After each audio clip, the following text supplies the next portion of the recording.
This story is called The Christmas Goblins by Charles Dickens. In an old abbey town a long, long while ago, there was a man who worked as a sexton and gravedigger.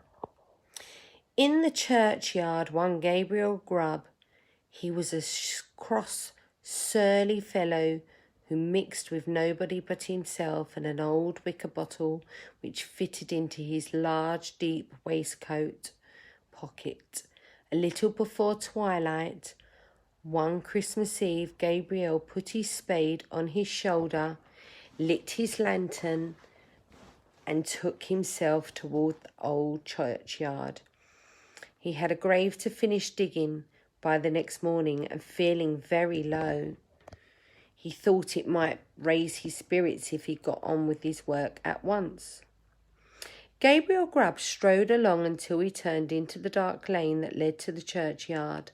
It was a gloomy, mournful place into which the townspeople did not care to go, except in broad daylight.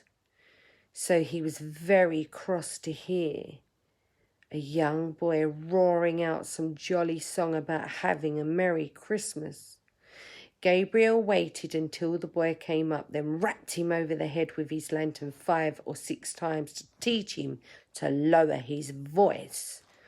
As the boy hurried away, crying with his hand to his head, Gabriel Grubb chuckled to himself and entered the churchyard, locking the gate behind him. He took off his coat, put down his lantern, and getting into an unfinished grave, worked at digging it for an hour or so with strong determination.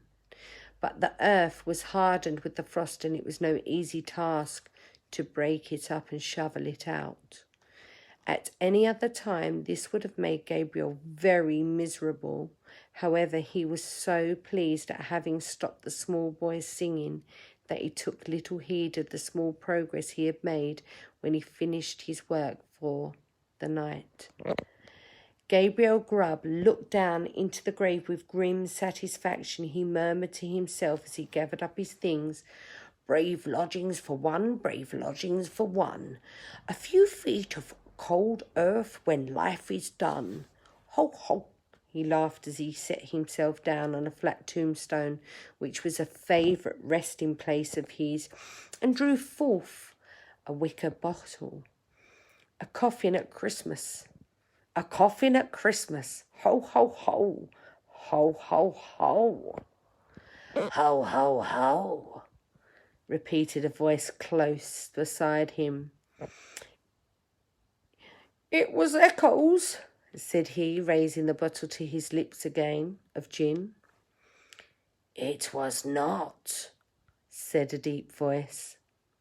Gabriel Grubb started up quickly and stood rooted to the spot with terror, for his eyes rested on a form that made his blood run cold.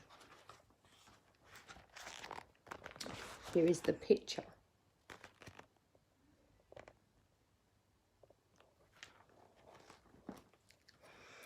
Seated on an upright tombstone close to him was a strange, unearthly figure. It was sitting perfectly still, grinning at Gabriel Grubb with such a grin as only a goblin could call up. "What are you doing here on Christmas Eve?" said the goblin sternly. "I come to dig a grave, sir," stammered Gabriel Grubb. "What man wanders among graves on such a night as this?" cried the goblin. "Gabriel Grubb! Gabriel Grubb!" screamed a wild chorus of voices that seemed to fill the churchyard. "What have you got in that bottle?" said the goblin. "Gin, sir," replied Gabriel, trembling more than ever. "Who drinks gin alone and in a churchyard on such a night as this?" "Gabriel Grubb! Gabriel Grubb, exclaimed the wild voices again. And who then is our lawful prisoner? Exclaimed the goblin, raising his voice. The invisible chorus repeated and replied, Gabriel Grubb, Gabriel Grubb. Well, Gabriel Grubb, what do you say to this? Said the goblin, as he grinned a broader grin than before. Gabriel Grubb grasped for breath. What do you think of this, Gabriel? It's very curious, sir. Very curious, sir. And very pretty, replied Gabriel, half dead with fright. But I think I'll go back and finish my work, sir, if you please. Work? Said the goblin. Work? What work? The grave, sir. Oh, the grave. Ah. Who makes graves at a time when men are merry and take pleasure in it? Again the voices replied, Gabriel Grubb, Gabriel Grubb. I'm afraid my friends want you, Gabriel Grubb, said the goblin. I'm sorry, sir, replied the horror-stricken Gabriel. I don't think they can. They don't know me, sir. I don't think the gentlemen have ever seen me. Oh, yes, they have. We know the man who struck the boy in the bitterness of his heart because the boy could be merry and he could not. Here the goblin gave a loud shrill, which the echoes returned.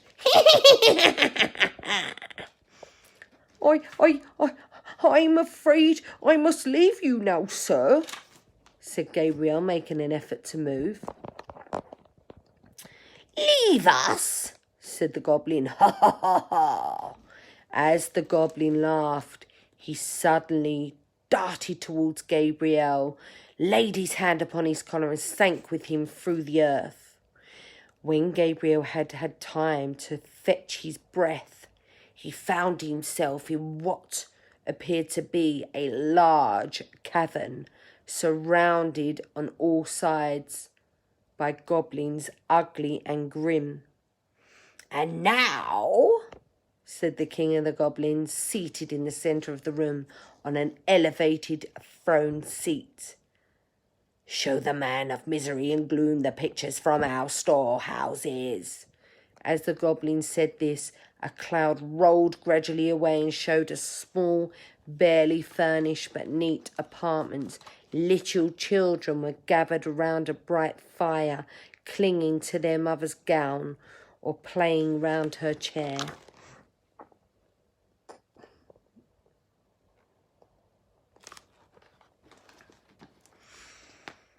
A simple meal was spread upon the table and a chair was placed near the fire. Soon the father entered and the children ran to meet him. As he sat down to his meal, the mother sat by his side and all seemed happy and comfortable. So what do you think of that? Asked the goblin. Gabriel murmured something about it being very pretty. Show him some more, said the goblin. Many a time the cloud went and came, and many a lesson it taught to Gabriel Grubb. He saw that men who worked hard and earned their little bit of bread were cheerful and happy. He came to the conclusion that it was very respectable sort of world after all. No sooner had he decided this than the cloud that closed over the last picture seemed to settle on his senses and lull him to rest. One by one the goblins faded from his sight, and as the last one disappeared, he sank to sleep. The day had broken when Gabriel awoke, and he found himself lying on the flat gravestone with the wicker bottle empty by his side. The gin all had been drunken by him. He got to his feet, and he didn't know whether this was deceit. Was it real? Was it not? Was it the gin, or was it not? He got to his feet as well as he could, and brushing the frost off his coat and his feet, turned towards the town. But Gabriel Grubb was an altered man. He had learned lessons of gentleness and good nature by his strange adventures in the Goblin's Cavern. The end. Till the next time, children.